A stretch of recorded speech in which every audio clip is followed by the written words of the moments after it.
दोस्तों, एक महिला अपने पति के साथ रोजाना कार में बैठकर ऑफिस जाया करती थी, लेकिन रास्ते में ट्रैफिक सिग्नल या लाल बत्ती पर जहां भी उनकी कार रुकती थी, तभी कुछ भिखारी उनकी कार को घेर लिया करते थे और उनसे पैसे मांगा करते थे। इन्हीं में एक छोटा सा लड़का भी था, बहुत ही मासूम प्यारा सा। कभी वह गुब्बारे बेचता, कभी पेन, तो कभी खिलौने। वह भी रोज उसी कार के पास आ जाता था। धीरे धीरे उस महिला को वह बच्चा बहुत अच्छा लगने लगा था। उसकी प्यारी प्यारी बातें उस महिला का दिल जीतने लगी थीं। लेकिन दोस्तों, एक दिन अचानक उस बच्चे का एक्सीडेंट हो जाता है। जब महिला को यह खबर मिलती है, तो वह भागती हुई हॉस्पिटल में उसके पास पहुंचती है। और फिर वहां उसे एक बड़े सच का पता चलता है कि वह बच्चा कोई और नहीं, बल्कि उसका अपना ही बेटा था, जिसे उसने जन्म देने के बाद मजबूरी में छोड़ दिया था। अब 7 साल बाद वही बच्चा सड़कों पर इस हालत में भटक रहा था और भीख मांगने पर मजबूर था। यह सब जानने के बाद महिला फूट फूट कर रोने लगती है। दोस्तों, आखिर उस महिला के साथ ऐसा क्या हुआ था कि उस महिला को अपने ही बच्चे को छोड़ना पड़ा था? और जब एक्सीडेंट के बाद महिला के पति को यह बात पता चलती है, तो फिर वह उस महिला और उसके बच्चे के साथ क्या करता है? दिल्ली भारत की राजधानी, जहाँ की हर गलियों में एक अलग कहानी है। इन्हीं कहानियों में से एक थी आदित्य और काव्या की कहानी, जो दिल्ली के लक्ष्मी नगर में शुरू होती है। नीरज एक मेहनती और समझदार व्यक्ति था, जिसकी लक्ष्मी नगर में एक कंप्यूटर और लैपटॉप की दुकान थी। वह नोएडा की खोरा कॉलोनी में अपनी पत्नी काव्या के साथ रहता था। काव्या एक पढ़ी लिखी और संवेदनशील महिला थी, जिसने 12वीं के बाद ग्रेजुएशन पूरा किया था। उसकी समझदारी और सादगी आदित्य को बहुत पसंद थी। दोनों की शादी को कई साल हो चुके थे और उनकी जिंदगी एक सुखद लय में चल रही थी। हर सुबह आदित्य और काव्या अपनी कार में साथ बैठकर नोएडा से लक्ष्मी नगर अपनी दुकान के लिए निकलते थे। दुकान अच्छी चल रही थी और उन्होंने 2 कर्मचारियों को भी रखा था। उनकी जिंदगी में सब कुछ ठीक था।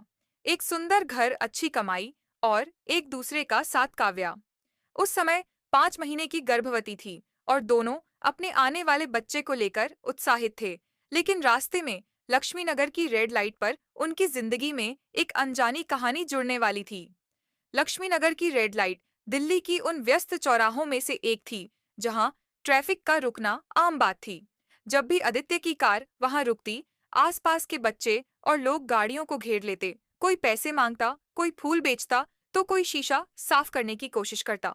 इनमें से एक बच्चा था, राहुल, एक 9 साल का मासूम बच्चा, जिसके चेहरे पर भोलापन और आंखों में एक अनकही कहानी थी। राहुल कभी गुब्बारे बेचता, कभी पेन, तो कभी खिलौने बेचता था। उसकी छोटी सी दुनिया सड़क के उस चौराहे तक सीमित थी, जहां वह दिन भर मेहनत करके कुछ पैसे कमाता था। एक दिन जब आदित्य और काव्या की कार रेड लाइट पर रुकी, राहुल उनके पास आया। उसके हाथ में रंग बिरंगे गुब्बारे थे।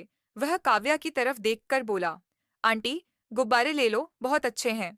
काव्या ने उसकी मासूम आवाज सुनी और मुस्कुरा दी। उसने हल्के से मजाक करते हुए कहा, मैं गुब्बारे का क्या करूंगी बेटा? भोला ने तुरंत जवाब दिया, आंटी, अपने बच्चे को दे देना।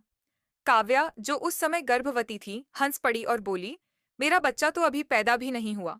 जब तक वह बड़ा होगा, तब तक तो तेरा यह गुब्बारा फूट जाएगा बेटा।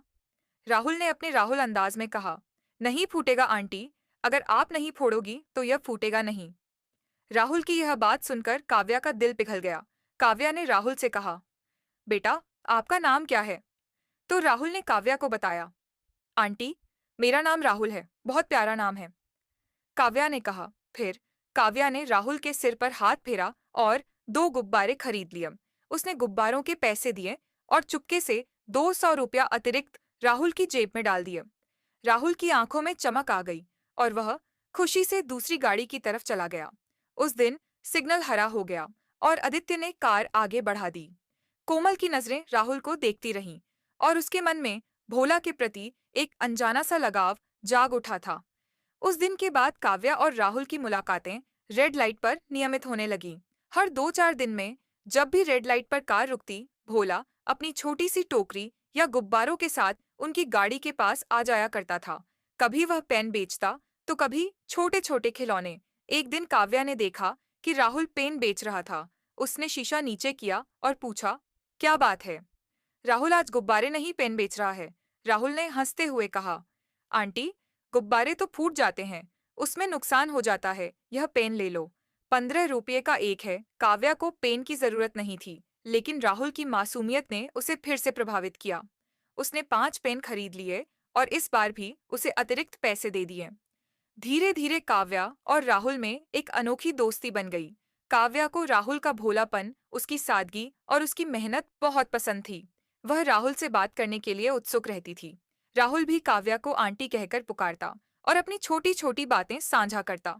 वह बताता कि वह संगम विहार की झुग्गियों में अपनी दादी के साथ रहता है और जो कुछ कमाता है उसे दादी को दे देता है। काव्या को उसकी बातें सुनकर एक अजीब सा सुकून मिलता। वह हर बार राहुल से कुछ ना कुछ खरीदती और बदले में उसे 50 से 100 रुपए अतिरिक्त दे देती। आदित्य को भी काव्या का यह व्यवहार पसंद था। वह कहता, तुम्हारा दिल बहुत बड़ा है काव्या, तुम इन बच्चों की मदद करती हो, यह बहुत अच्छी बात है। लेकिन राहुल का मन राहुल के लिए कुछ ज्यादा ही लगाव महसूस करता था। उसे नहीं पता था कि यह लगाव सिर्फ एक बच्चे के प्रति दया नहीं, बल्कि कुछ और था, एक गहरा अनजाना सा रिश्ता।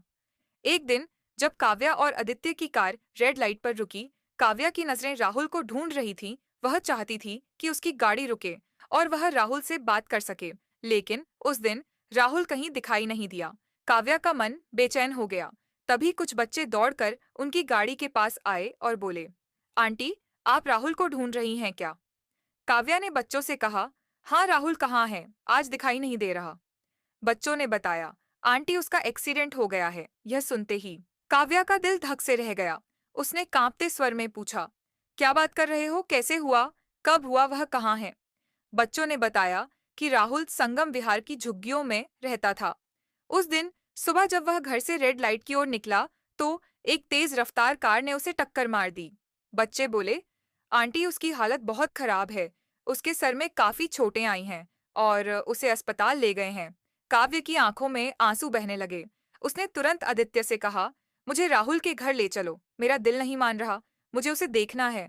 आदित्य ने कहा, काव्या, मैं दुकान जा रहा हूँ, तुम इन बच्चों के साथ राहुल के घर जाओ और अगर कोई हेल्प की जरूरत होगी, पैसे वगैरह की, तो मुझे फोन करके बता देना। काव्या ने 2 बच्चों को साथ लिया और एक ऑटो पकड़कर संगम विहार की ओर चल पड़ी। रास्ते में उसका मन बेचैन था। वह बार बार राहुल के चेहरे को याद कर रही थी, उसकी मासूम हंसी, उसकी राहुल बातें। उसे समझ नहीं आ रहा था कि वह इतनी परेशान क्यों है, लेकिन उसका दिल कह रहा था कि उसे राहुल के पास पहुंचना है। संगम विहार पहुंचने पर काव्य ने देखा कि एक छोटी सी झुग्गी के बाहर एक बुजुर्ग महिला बैठी रो रही थी। काव्या उस महिला को देखते ही चौंक गई। वह राहुल की दादी थी और काव्या उसे अच्छी तरह पहचानती थी। वह महिला भी काव्या को देखकर हैरान रह गई। वह महिला काव्या के पास आई और फूट फूट कर रोने लगी। उसने कहा, मैं तेरे बेटे को नहीं बचा सकी। काव्या का दिल जोर से धड़कने लगा। उसने कांपते स्वर में पूछा, क्या राहुल मेरा बेटा अमन है? दादी ने आंसुओं से भरी आंखों के साथ हाँ में सिर हिलाया। यह सुनकर काव्या की दुनिया उजड़ गई।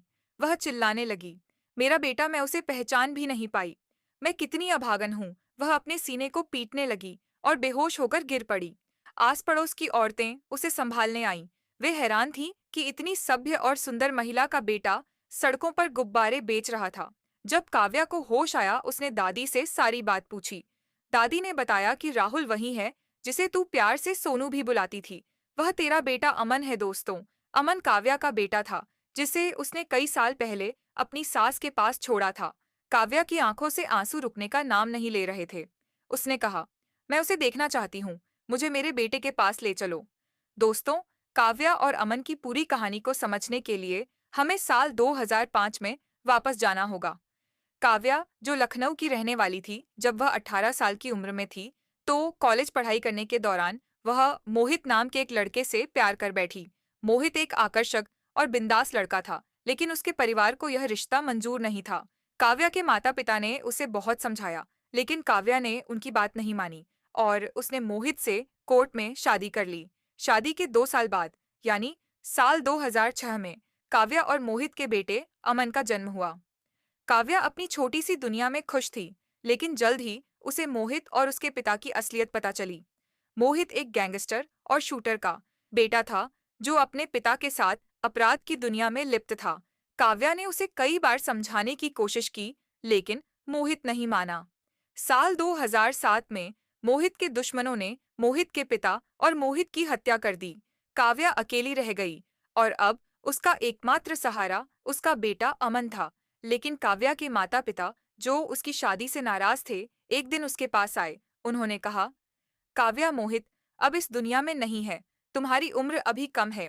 अपनी जिंदगी दोबारा से शुरू करो। हम तुम्हारी दूसरी शादी कर देंगे, लेकिन एक शर्त है, तुम्हें अमन को छोड़ना होगा। काव्या ने इसका विरोध किया। वह अपने बेटे को छोड़ने के लिए तैयार नहीं थी, लेकिन परिवार का दबाव और सामाजिक परिस्थितियां ऐसी थीं कि उसे मजबूरन अमन को अपनी सास के पास छोड़ना पड़ा। अमन को छोड़ते समय काव्या का दिल टूट गया। वह लखनऊ अपने माता पिता के पास चली गई, लेकिन अमन की याद उसे हर पल सताती थी। उसके माता पिता ने उसकी शादी आदित्य से तय कर दी। काव्या की पिछली जिंदगी के बारे में आदित्य और उसके परिवार को कुछ नहीं बताया गया था। उसे एक कुंवारी लड़की के रूप में पेश किया गया था और कुछ दिनों में ही काव्या की शादी आदित्य के साथ हो जाती है। आदित्य एक अच्छे परिवार से था और नोएडा में रहता था। आदित्य काव्या से बहुत प्यार करने लगा था और दोनों की जिंदगी अच्छी चल रही थी। लेकिन काव्या अपने बेटे को कभी नहीं भूल पाई। वह अकेले में अमन को याद करके रो लेती, लेकिन आदित्य से कुछ कह नहीं पाती थी। इधर अमन की जिंदगी में तूफान आ गया था। अमन के चाचा की मृत्यु हो जाती है। चाचा की मृत्यु के बाद परिवार में उसे बोझ समझा जाने लगा, क्योंकि अमन अपने चाचा और चाची वह दादी के साथ रहा करता था और चाचा की कमाई से ही इन सब का खर्च चलता था। इसके बाद उसकी दादी ने उसे संभाला, लेकिन परिवार के झगड़ों से तंग आकर अमन की बुआ उसे और उसकी दादी को दिल्ली के संगम विहार ले आई। वहां अमन अपनी दादी के साथ एक छोटी सी झुग्गी में रहने लगा। अमन की बुआ मजदूरी करती थी और अमन की दादी अमन की देखभाल करती थी। जब अमन 10 साल का हुआ, उसने देखा कि कुछ बच्चे सड़कों पर सामान बेचकर पैसे कमाते हैं। उसने भी अपनी दादी की मदद करने के लिए गुब्बारे, पेन और खिलौने बेचना शुरू कर दिया। दादी ने उसे मना किया, लेकिन अमन ने कहा, दादी, मैं यह सब सामान बेचकर पैसे कमाऊंगा और आपको दूंगा। इस तरह अमन, जिसे अब दादी प्यार से राहुल बुलाती थी, लक्ष्मी नगर की रेड लाइट पर सामान बेचने लगा। दोस्तों, यह थी काव्या और आदित्य की पीछे की कहानी। अब कहानी में आगे चलते हैं। काव्या और राहुल की दादी तुरंत अस्पताल पहुंची। अस्पताल में राहुल के पास उसकी बुआ थी। राहुल की बुआ ने बताया कि उसकी हालत बहुत गंभीर है। डॉक्टरों ने कहा कि सर में गहरी चोट है और बचने की उम्मीद कम है। काव्या ने घंटों इंतजार किया। वह भगवान से प्रार्थना कर रही थी कि उसका बेटा बच जाए। उधर आदित्य काव्या को फोन करता है। काव्या ने कहा, आदित्य, वह बच्चा बहुत गंभीर हालत में है। मैं आज दुकान नहीं आ पाऊंगी। आदित्य को लगा कि काव्या किसी अनजान बच्चे के लिए परेशान है। उसने कहा, काव्या, दिल्ली में ऐसे हादसे रोज होते हैं। तुम इतनी इमोशनल क्यों हो रही हो? उसके परिवार वाले होंगे, वे देख लेंगे। काव्या कैसे बताती कि वह उसका अपना बेटा था? उसने फोन स्विच ऑफ कर दिया और राहुल के पास बैठकर उसकी सलामती की दुआ मांगने लगी। 2 दिन बीत गए। तीसरे दिन डॉक्टरों ने बताया कि राहुल को होश आ गया है। काव्या दौड़कर उसके पास गई। राहुल ने कमजोर आवाज में कहा, आंटी, आप यहाँ। काव्या की आंखों से आंसू बहने लगे। वह बोली, बेटा, मैं आंटी नहीं, तुम्हारी माँ हूँ। उसने राहुल का माथा सहलाया, लेकिन डॉक्टरों ने उसे ज्यादा बात करने से मना कर दिया। काव्या ने भगवान का लाख लाख शुक्रिया अदा किया। काव्या ने अगले कुछ दिन राहुल की देखभाल में बिताए। काव्या ने आदित्य को फोन नहीं किया और अपना फोन बंद रखा। आदित्य को काव्या की चिंता होने लगी। वह उन बच्चों से पता पूछकर सीधा अस्पताल पहुंचा और वहां उसे सारी सच्चाई पता चली। वह गुस्से से आग बबूला हो गया। उसने काव्या से कहा, तुमने मुझे धोखा दिया। तुमने अपनी पिछली जिंदगी की इतनी बड़ी बात मुझसे छुपाई। आज से हमारा रिश्ता खत्म। काव्या चुपचाप सुनती रही। उसे सिर्फ इस बात की तसल्ली थी कि उसका बेटा बच गया। काव्या 1 हफ्ते तक राहुल की देखभाल करती रही। जब राहुल को अस्पताल से छुट्टी मिली, वह उसे और उसकी दादी को संगम विहार ले गई। वह राहुल की हर जरूरत का ख्याल रख रही थी। लेकिन 15 दिन बाद आदित्य अपनी माँ के साथ संगम विहार पहुंच जाता है। काव्या को देखकर वह भावुक हो गया था और काव्या भी आदित्य को देखकर रोने लगती है। तभी आदित्य की माँ ने कहा, काव्या, रो मत बेटा, तुम और राहुल दोनों हमारे घर चलो। काव्या ने कहा, मम्मी जी, राहुल की दादी भी हमारे साथ चलेंगी। आदित्य ने भी कहा, काव्या, मैं तुम्हारे बिना नहीं रह सकता। मैंने गुस्से में तुम्हें बहुत बुरा भला कह दिया था। मुझे माफ कर दो और हमारे साथ घर चलो। उसके बाद काव्या राहुल और उसकी दादी नोएडा आदित्य के घर चले गए। उस समय कोमल गर्भवती थी और 3 महीने बाद उसे एक बेटा हुआ। घर में खुशी का माहौल था। आज 2025 में भोला यानी राहुल 19 साल का है। वह पढ़ाई के साथ साथ आदित्य की दुकान में भी मदद करता है।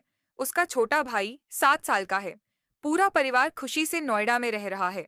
राहुल की बुआ भी उनसे मिलने आती रहती है। दोस्तों, यह कहानी बताती है कि माँ और बेटे का रिश्ता कितना गहरा और अनमोल होता है। चाहे कितने साल बीत जाए, कितनी दूरियां आ जाएं, माँ का प्यार कभी कम नहीं होता। काव्या और राहुल की यह कहानी हमें सिखाती है कि जिंदगी में मुश्किलें कितनी भी बड़ी क्यों ना हो, प्यार और विश्वास हर दुख को हरा सकता है।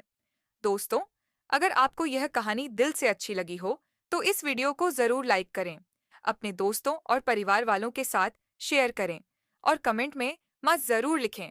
ऐसी ही दिल छू लेने वाली कहानियां सुनते रहने के लिए हमारे चैनल अनन्या भारती इंस्पायर्ड को सब्सक्राइब करना बिल्कुल ना भूलें। आप खुश रहें, स्वस्थ रहें और अपने परिवार का हमेशा ख्याल रखें। हम जल्दी मिलेंगे एक और नई प्यारी सी कहानी के साथ। तब तक के लिए धन्यवाद।